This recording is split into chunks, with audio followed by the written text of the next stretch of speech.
Hi everyone, this is video number 2 on finding sources. You might remember that to get to the library you go under Academics, Library LRC. From the library homepage you have everything you need.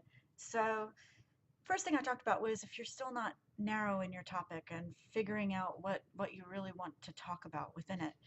If you go under the databases button, right here at the top, you have all subjects, so that's going to cover all angles. It's a great place to start. Otherwise, this is separated by subject, and this is everything that we have database-wise, and it's a lot. So if we scroll down a little bit, we'll see opposing viewpoints, and this is where I suggested if you still need help narrowing the topic.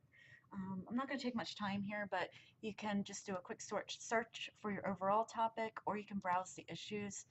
And this is really good for looking at all different issues within the topic and seeing pros and cons. I would be cautious of using sources from here, but it is really helpful if you're confused and not sure what direction to take. All right, so let's say you do know how you're going to do your topic and what aspect you're looking at. You want to go back to that library homepage, and the first place you want to look is this article search box. This is the one I mentioned that has like 28 databases that it searches at once. So I'm going to keep this broad just for the purposes of this demonstration, but you want to remember to click full text. Please do that. Otherwise, you might get some abstracts, and that's not okay as a source. You want to be able to see the full article. And you want to click scholarly because you are required to have scholarly articles. Remember our conversation about peer-reviewed and scholarly items. All right, so if I do my search, and if we get in here, I have a lot of results because I'm just demonstrating this. If you get a lot of results, even with narrowing your topic, you really want to pay attention to this left-hand side. You can see that I already chose the full text and the scholarly. But down here you might notice that it's searching all the way back to 1897. That's way too long ago because we're looking at a current issue that's hot in the news right now. All of these topics are. So I would ask that you use the scroller here and bring it to a more recent date so that you're getting a current information. All right, so the next part you want to look at, continue down the left. Remember I talked about synonyms and different ways that the databases might look at your topic. It might be a little more formal than the words you might use. Here's a great place that you can see the words that it associates with the keyword that you put in for your initial search. You might find that some of these are clearer for what you're looking for. So maybe I'm looking really for torture and the interrogation surrounding it, or the trauma or the survivors. This is going to help you to do that.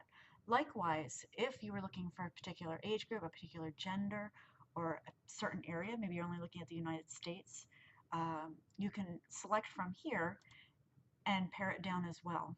Okay, so this is all extremely helpful to get your subject completely pinpointed to what you need. All right, so let's just say I'm interested in torture and the interrogation used. Now I have 14 results that are very pinpointed to what I'm looking for. So please use the left-hand side. I think it's going to be real helpful for you.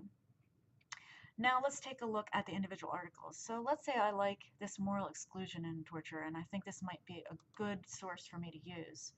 First thing you want to do on this page is look at the abstract. This is going to give you a nice overview of this article, but without reading the whole article. So from this abstract, you can decide, okay, this is right on target for what I'm looking for, and then read the full text. All right.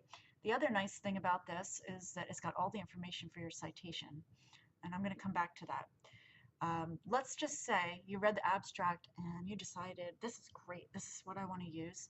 I really want to read the full text, but class is over in 10 minutes and I got to get out of here. There's several ways that you can save the text to take it with you.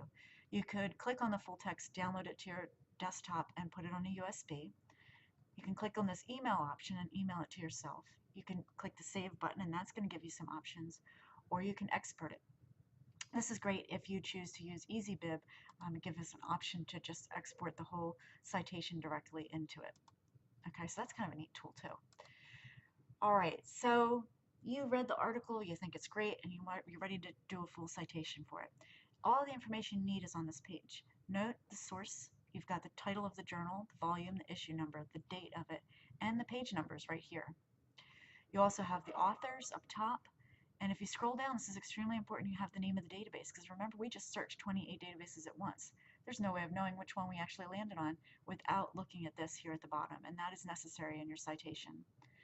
You're also going to be required to have a URL in your citation. And if you click the URL in the address bar, that's actually not permanent. So you want to click this link permalink and copy what is above and paste that in as part of your citation. Okay, very important. Please don't forget that. Finally, you might be very tempted to use this cite tool. I would caution against it. The reason being is the database doesn't always get it right.